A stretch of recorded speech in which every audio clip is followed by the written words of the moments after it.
The view's responsibility is to define the structure of what the user sees on the screen.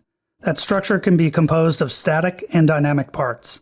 Static being the XAML hierarchy that defines the controls and layout of controls that a view is composed of, and dynamic being any animations or state changes that are defined as part of the view.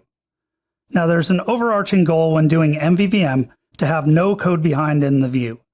I put no code behind in quotes here because it's impossible to have zero code behind. You at least need the constructor and the call to initialize component that triggers XAML parsing as the view is being constructed. But the idea is to resist the urge to start dropping event handling code in the code behind and coding up the interaction and data manipulation logic there. There are also other kinds of code that have to go in the code behind.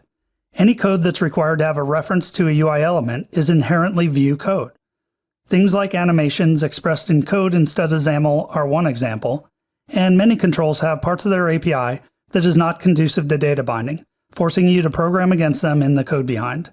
But the key concept here is that when using the MVVM pattern, you should always analyze any code you start to put in the code behind and see if there's any way to make it more declarative in the XAML itself with mechanisms like data binding, commands, or behaviors to dispatch calls into the view model and put that logic there instead.